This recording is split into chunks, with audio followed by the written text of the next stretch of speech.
میں خود آپ سے زیادہ واقف ہوں کہ میں ظلم و ستم اور دشمن کے نتیجے میں مارا جاؤں گا اور میرا سر تن سے جدا کر دیا جائے گا۔ اللہ عز و جل نے چاہا ہے کہ میرے اہل حرم اور رشتہ دار بے وطن ہوں، میرے بچے ذبح ہوں، قیدی بنائے جائیں اور انہیں زنجیروں میں جکڑا جائے، اور وہ مدد کے لیے پکارے اور کوئی ان کا ناصر و مددگار نہیں ہوگا۔ حضرت امام حسین رضی اللہ تعالیٰ عنہ کا وصیت نامہ۔ مدینہ سے مکہ کی جانب روانگی کے وقت آپ رضی اللہ تعالیٰ عنہ نے وصیت نامہ تحریر فرمایا اور مہر لگانے کے بعد اسے اپنے بھائی محمد حنفیہ رضی اللہ تعالیٰ عنہ کے سپرد کر دیا۔ بسم اللہ الرحمن الرحیم۔ یہ حسین ابن علی کی وصیت ہے اپنے بھائی محمد حنفیہ کے نام۔ حسین گواہی دیتا ہے کہ اللہ کے سوا کوئی معبود نہیں اور نہ ہی اس کا کوئی شریک ہے، اور محمد صلی اللہ علیہ وآلہ وسلم اللہ کے بندے اور اس کے رسول ہیں جو اس کی طرف سے دین حق لے کر آئے ہیں۔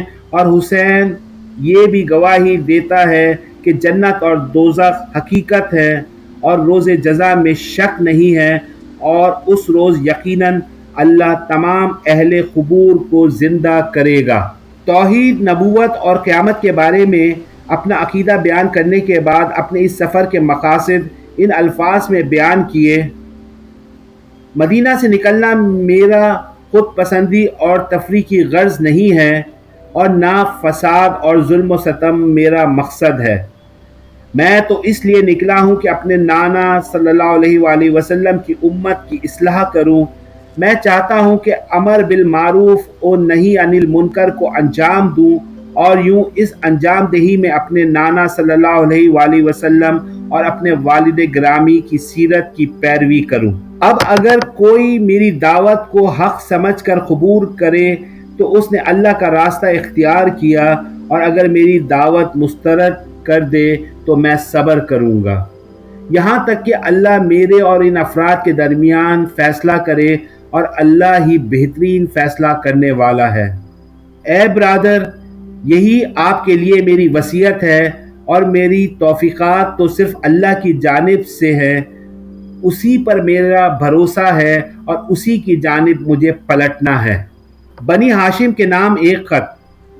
ابن خلویہ نے کامل الزیارات میں تحریر کیا ہے کہ حسین ابن علی نے مکہ سے اپنے بھائی محمد حنفیہ اور بنی ہاشم کے دوسرے افراد کے نام یہ خط لکھا: بسم اللہ الرحمن الرحیم۔ حسین ابن علی کی طرف سے محمد بن علی اور ان کے ہمراہ رہنے والے بنی ہاشم کے دوسرے افراد کے لیے، اما بعد، جو کوئی اس سفر میں میرے ساتھ آئے گا وہ شہید ہو جائے گا، اور جو مجھ سے علیحدہ رہے گا وہ کبھی کامیابی حاصل نہ کر سکے گا۔ والسلام۔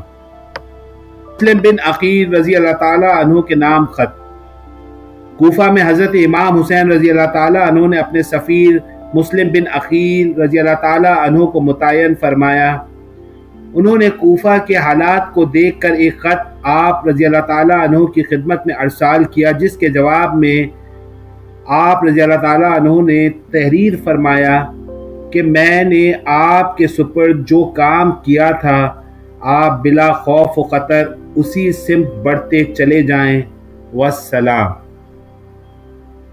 نویں محرم عصر کے وقت آپ رضی اللہ تعالیٰ عنہ کی گفتگو۔ طبری نے تحریر کیا ہے کہ نویں محرم جمعرات کے دن عصر کے وقت عمر ابن سعد نے حملے کا حکم دیا اور اس کے لشکر نے آگے بڑھنا شروع کیا۔ حضرت امام حسین رضی اللہ تعالیٰ عنہ اس وقت خیمے کے باہر تلوار پر ٹیک لگائے بیٹھے ہلکی سی نیند میں تھے، جب حضرت زینب رضی اللہ تعالیٰ عنہا نے لشکر کا شور سنا تو امام رضی اللہ تعالیٰ عنہ کے نزدیک تشریف لائیں اور عرض کیا: اے بھائی، دیکھیے دشمن خیموں کے قریب آ گیا ہے۔ آپ رضی اللہ تعالیٰ عنہ نے سر اٹھایا اور پہلے یہ جملہ ارشاد فرمایا، جس کا ترجمہ یہ ہے: میں نے رسول اللہ صلی اللہ علیہ وآلہ وسلم کو خواب میں دیکھا ہے جو مجھ سے فرما رہے ہیں کہ میرے فرزند تم جلد ہی میرے پاس آ جاؤ۔ اس کے بعد اپنے بھائی حضرت عباس رضی اللہ تعالیٰ عنہ سے فرمایا، میں تم پر قربان جاؤں، سوار ہو کر جاؤ، ان سے ملو اور پوچھو کیا چاہتے ہیں۔ حضرت عباس 20 آدمیوں کے ساتھ دشمن کی طرف گئے اور ان کے قریب جا کر ان سے آگے بڑھنے کا سبب دریافت کیا۔ سپاہیوں نے جواب دیا، امیر کی طرف سے تازہ پیغام آیا ہے جس میں کہا گیا ہے کہ یا تو آپ لوگ بیعت کریں، بصورت دیگر اسی وقت جنگ شروع ہو جائے گی۔ حضرت عباس رضی اللہ تعالیٰ عنہ کے جواب لانے پر آپ رضی اللہ تعالیٰ عنہ نے فرمایا، ان کے پاس واپس جاؤ اور ممکن ہو تو ان سے 1 رات کی مہلت مانگ لو اور جنگ کو کل صبح تک کے لیے ٹال دو، تاکہ آج کی رات ہم اللہ کے ساتھ راز و نیاز میں بسر کریں۔ خدا جانتا ہے کہ مجھے نماز، تلاوت قرآن اور کثرت سے دعا اور استغفار کس قدر پسند ہے۔ روز عاشور 10 محرم الحرام سن 61 ہجری۔ عاشور کے دن جب جنگ نے شدت اختیار کر لی اور حسین ابن علی کو کٹھن حالات کا سامنا ہوا تو امام رضی اللہ تعالیٰ عنہ کے اصحاب کی یہ کیفیت تھی کہ جو جنگ میں شدت آتی جا رہی تھی ان کے چہروں کے رنگ نکھرتے چلے جا رہے تھے اور ان کے سکون اور اطمینان قلب میں اضافہ ہو رہا تھا۔ اصحاب یہ منظر اور غیر معمولی جرأت دیکھ کر حیران تھے اور امام عالی مقام کے ملکوتی اور نور سے جگمگاتے چہروں کی سمت اشارہ کر کے کہتے تھے کہ انہیں دیکھو، انہیں موت کی ذرا بھی پرواہ نہیں ہے۔ حضرت امام حسین رضی اللہ تعالیٰ عنہ نے اپنے اصحاب کا یہ جملہ سنا تو انہیں مخاطب کر کے فرمایا، اے معزز لوگوں کی اولاد، صبر و تحمل سے کام لو۔ موت تو صرف ایک پل ہے جس کے ذریعے تم سختی اور مشکلات سے گزر کر وسیع و عریض جنت اور اس کی ہمیشہ رہنے والی نعمتوں تک پہنچ جاؤ گے۔ تم میں سے کون ہے جسے یہ بات پسند نہ ہوگی کہ وہ ایک قید خانے سے نکل کر محل میں منتقل ہو جائے؟ یہ موت تمہارے دشمنوں کے لیے ایسی ہے جیسے انہیں کسی محل سے نکال کر قید خانے اور عقوبت گاہ میں ڈال دیا جائے۔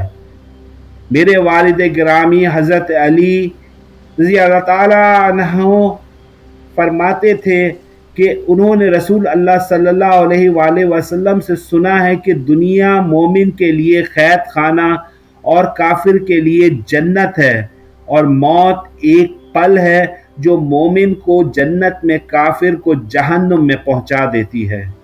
میں جھوٹ نہیں بولتا اور نہ ہی مجھے کبھی جھوٹ بتایا گیا ہے۔